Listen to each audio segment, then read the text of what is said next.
லக்ஷ்மி சகஸ்ரநாமம் என்கிற தலைப்பிலே திருமகளின் திருநாமங்கள் ஆயிரங்களையும் அவைகளின் பின்னணியையும் நாம் இதுவரை சுவைத்து வந்து கொண்டிருக்கிறோம்.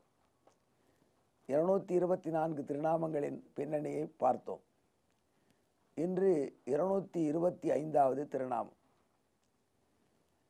உலகத்திலே பொருளை படைப்பவர்கள் அவர்களுக்கு அந்த பொருளை பற்றிய பல தன்மைகள் தெரிந்திருக்க வேண்டும். ஒரு பொருளை உருவாக்க வேண்டும் என்றால் அந்த பொருளுக்கு தேவையான கச்சா பொருள் எப்படி இருக்க வேண்டும், அதனுடைய குவாலிட்டி தரம் எப்படி இருக்க வேண்டும் என்ற அறிவு வேண்டும். அதன் பிறகு அந்த பொருள் யார் பயன்படுத்த போகிறார்கள், பயன்படுத்துபவர்களுக்கு எந்த எதிர்பார்ப்பில் இருப்பார்கள் என்பதும் தெரிய வேண்டும். அது மட்டும் இல்லை, அந்த பொருள் எவ்வளவு நாள் கெடாமல் இருக்கும், அதுக்கு ஷெல்ஃப் லைஃப் எவ்வளவு, அது தெரிஞ்சிருக்கணும். அந்த பொருளுக்கு என்னதான் நோக்கம் அப்படிங்கிறதும் தெரிஞ்சிருக்கணும். இப்படி பல விஷயங்கள் தெரிஞ்சிருந்தால் தான் அவங்க சந்தையில் அந்த பொருளை படைத்து நன்கு விட முடியும். இது சாதாரண விஷயந்தான்.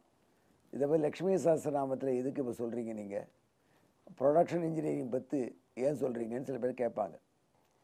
இதை மனசில் வாங்கினா தான் இந்த 225வது திருநாமத்தினுடைய அருமை தெரியும்.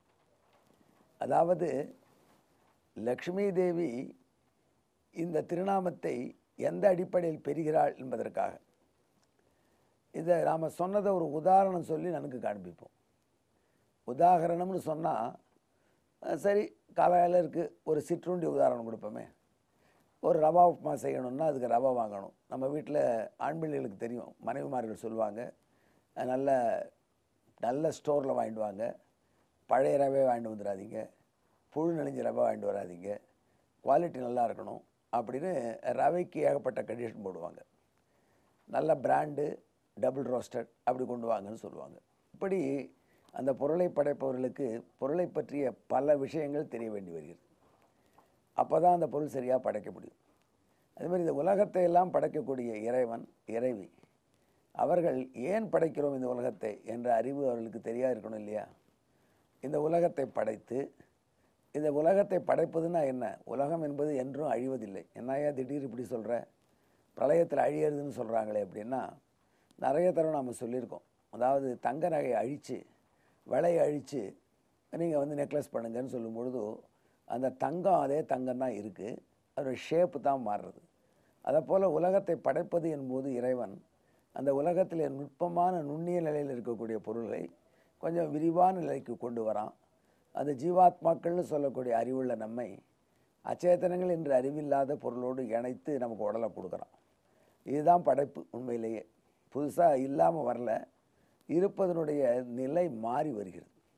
அவஸ்தை என்று சொல்வார்கள் சமஸ்கிருதத்தில். ஒரு நிலையிலிருந்து மற்றொரு நிலைக்கு வருகிறது. இப்படி நிலை மாறி வருகின்ற தன்மையை வைத்து படைப்பு நிலை என்று சொல்கிறோம்.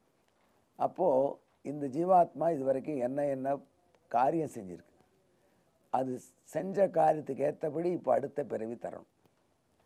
இந்த பிறவியில் இது நல்ல முன்னுக்கு வரத்துக்கு வாய்ப்பு அளிக்கக்கூடிய உடலாக இதுக்கு கிடைக்கணும். இதற்கு பூர்வ ஜென்மத்திலே செய்த காரியங்கள் கர்மாக்கள் உண்டு, அதன் அடிப்படையில் இப்பொழுது இந்த உடலை அமைக்க வேண்டும்.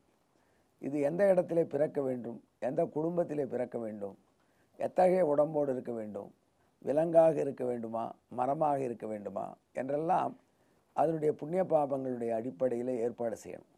இத்தனை அறிவும் இருந்து தான் இந்த உலகத்தை பிராட்டியும் பெருமானும் இணைந்து படைக்கிறார். அதில் பிராட்டி பெருமான் செய்யக்கூடிய செயல்களை எல்லாம் சூப்பர்வைஸ் பண்ணி அங்கீகாரம் செய்கிறாள். அங்கீகாரம் செய்கிறவங்களுக்கு, சூப்பர்வைஸ் பண்ணுறவங்களுக்கு அந்த பொருளை பற்றி சகல விஷயங்களும் தெரிந்தால் தான் இந்த பொருள் ஓகேன்னு சொல்ல முடியும். ஆக பிராட்டி இத்தனையும் செய்து பகவானுடைய சிருஷ்டியை அங்கீகாரம் செய்கிறாள் என்று சொன்னால் அவளுக்கு இவ்வளவு நன்கு தெரிந்த ஞானம் இருக்கும் என்பது உறுதி. இப்போது பாருங்களேன், ஒரு ஜீவாத்மா போன ஜென்மத்தில் ரொம்ப படித்தவன் நினச்சி இருமாந்திருந்தேன், எங்கே பார்த்தாலும் புஸ்தகங்கள் தான்.